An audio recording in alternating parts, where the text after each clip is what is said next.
계속 연결해서 찍자면요. 이 이전 영상에서 제가 교육단체와 공무원 단체가 업무나 역할을 전환해야 되는 시기가 왔는데, 그게 지금 당장에 해야 되는 일의 연속성, 그 다음에 효과가 있어 보이는, 그러니까 특히 교육계는 지금 교육이 효과가 있어 보인단 말이죠. 사실은 없는데 있어 보이는 측면이 있단 말이죠. 그러니까 우리가 공부 리스크라는 개념을 보면은 효과가 없어요. 공부 리스크가 이거거든요. 교육비에 투자한 돈하고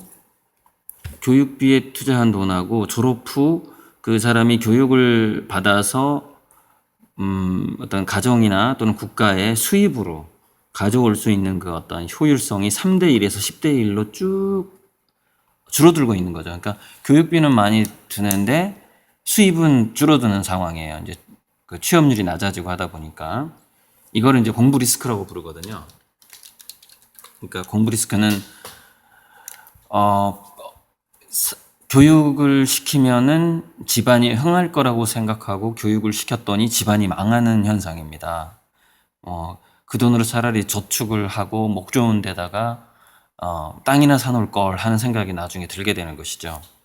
그런 게 이제 공부 리스크인데, 그래서 이제 다시 이전에 제가 이제 그래서 교육계의 지금 이 관성이 어쩌면 코다칼라가 필름 카메라가 잘 팔리던 때의 관성이고, 이게 갑자기 3, 4년 내에 전혀 다른 국면을 맞이할 가능성이 있다. 교육계가 또 우리 뭐 정부도 그렇고 대기업도 그렇고, 왜 2차 산업혁명을 고종이 열심히 노력을 해서 한국에 어떤 기반을 만들었고, 3차 산업혁명인 그 전자혁명이라고 볼 수 있죠. 컴퓨터와 관련된. 그거는 어찌됐건 닷컴 버블의 어떤 안 좋은 측면도 있지만, 그 닷컴 버블 때 많은 기업들이 생겨났단 말이죠. 좋은 기업들이. 그 김대중 대통령의 어떤 판단이 있었고. 근데 4차 산업혁명인 이 인지혁명, 센서링 혁명 같은 경우에는 어떤 한 사람이 주도할 수가 없어요. 기업 회장도 주도할 수 없고 대통령도 주도할 수 없고, 4차 산업혁명이라는 것은 일종의 소비자 운동처럼 우리 국민 대다수가 어떤 일종의 의식혁명에다가 뭐 애국심도 좀 가져야 되고, 또 봉사정신과 약간의 자기 희생정신, 이런 게 있어야만이 지금 이 4차 산업혁명에 있어서의 우리 뭐 한국형 인공지능을 개발을 한다거나, 아니면은 해외 기업들이 한국의 부를 이렇게 빨대 꼽아서 쭉쭉 빨아가는 것을 막을 수 있다거나 하는 그런 상황이 될 것 같거든요. 그래서 이거는 정부 주도로는 4차 산업혁명을 대응하기가 힘들다. 이건 민간 주도로 가야 되고, 특히 이제 학부모, 엄마들의 의식혁명이 필요하고, 또 어느 정도 자기가 그것이 지적인 자산이든 물질적인 자산이든 그것을 봉사나 나눔으로써 실천하는 이런 운동들이 펼쳐졌을 때 우리나라가 4차 산업혁명기의 쓰나미에서 어떤 피난처를 만들 수 있고, 경착륙이 아니라 연착륙을 할 거라고 보고 있는데, 그래서 이제 자사고 폐지 문제를 얘기하다가 아까 저기 카메라 홀더가 넘어가는 바람에, 그러니까 무슨 얘기냐면은, 자, 그러면은 교육은 다양성은 자유를 기반으로 하기 때문에 이 자사고나 특목고나 외고가 이렇게 각자 자기 나름대로 커리큘럼을 만들고, 뭐 그래요, 뭐 아이들이 몰려드는데, 공부 잘하는 애들이 몰려드는데 어떡할 거예요? 그거 뽑고 있어요. 근데 그것을 억압할 게 아니라 일반고에 대한 지원을 강화시키는 것이 그 다양성을 확장시키는 교육 유연성, 안정성의 길로 갈 수 있다라고 보는 것이죠. 그래서 저는 이번에 자사고 폐지를 반대하는 칼럼을 쓰게 된 겁니다. 자, 심리학자 아이젠슈타트라는 사람이 창조적 혁신가를 연구를 해봤어요. 이 아이젠슈타트가. 그랬더니 약 699, 정확하겠네. 699명을 연구를 했는데, 이 사람들의 창조적 혁신가들은 일단은 부유층 자녀가 아닐 확률이 높은 걸로 나타납니다. 그래서 비교적 가난한 환경에서 맞벌이 부모를 갖고 있고, 그러다 보니까 부모로부터 터치를 덜 받게 되고, 그러다 보니까 10대 때 자율적인 두뇌가 형성이 되고, 이제 그런 어떤 경로를 거치게 된 거죠. 그러니까 이제 자기주도성과 자기 결정성이 강화되면 도파민이 강화되기 때문에 창의력과 저돌적 추진력 두 가지가 동시에 좋아진단 말이죠. 자, 그런데 여기서 핵심은 뭐냐면요. 이 아이젠슈타트가 연구한 조사했던 창조적 혁신가들은, 자, 우리나라 경우에 특목고, 자사고, 외고에가 많겠어요? 일반고에가 많겠어요?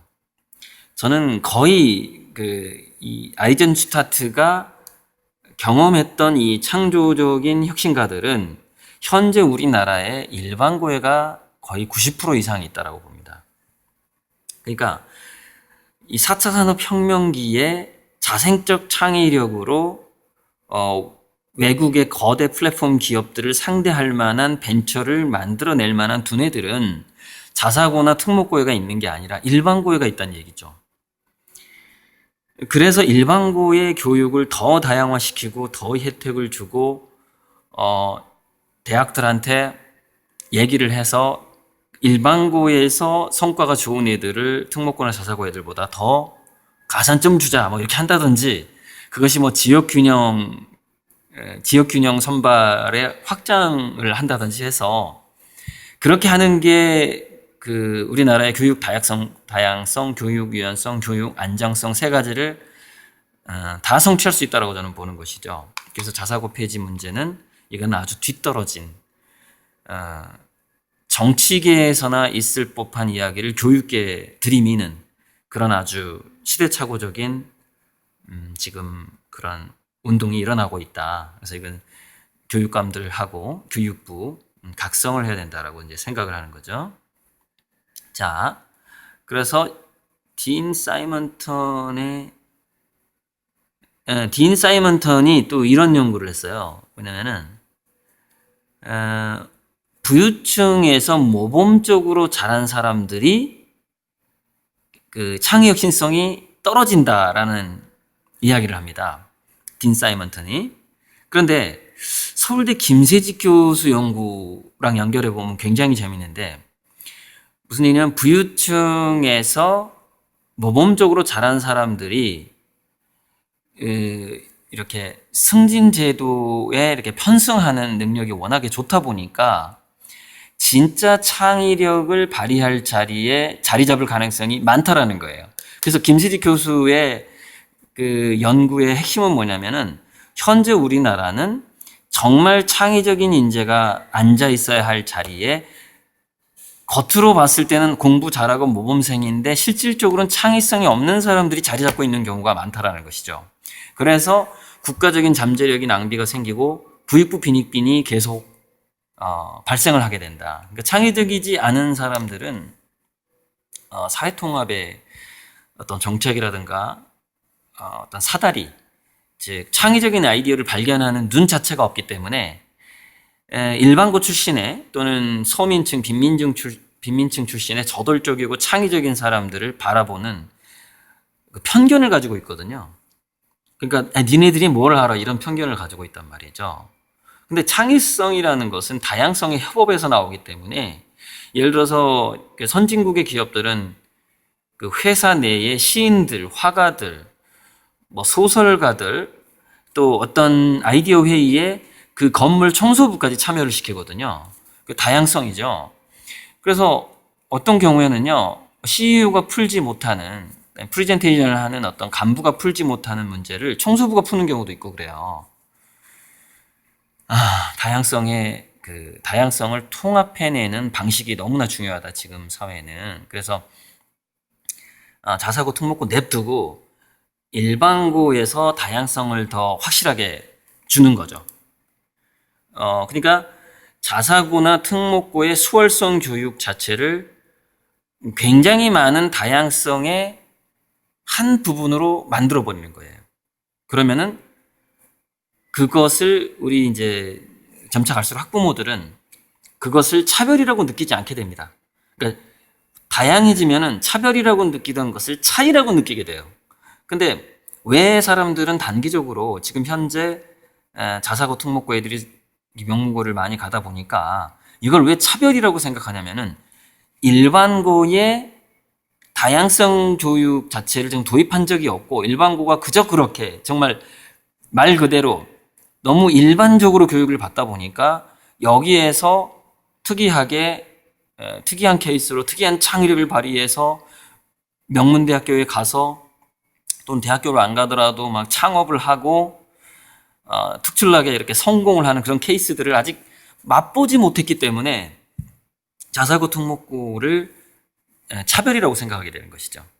근데 일반고를 강화시키면 일반고의 다양성과 수월성과 아이들의 두뇌에 맞게 하는 그런 어떤 여러 가지 제도들을 그래서 개별 통칭해서 개별 맞춤 교육을 제공을 해준다면은 사람들은 오히려 더 특목고나 자사고보다 일반고에 보내는 게 더 낫구나라는 생각을 하게 되고 그것을 차별이 아닌 차이로 느끼게 된다. 교육과 두뇌는 분리될 수가 없기 때문에 교실 이동제, 문해체 교육 강화, 학점제, 이 학점제는 저는 초등학교까지 내려가야 된다라고 지금 아주 강조하고 있어요. 거꾸로 교실, PBL 이런 것들을 일반고에 강화시켜야 된다는 것이죠. 그러면 개천의 용들이 많이 나오게 된다. 그게 이제 제가 자사고 폐지를 반대하는 칼럼의 주요 내용이에요. 좀 넘어가고요.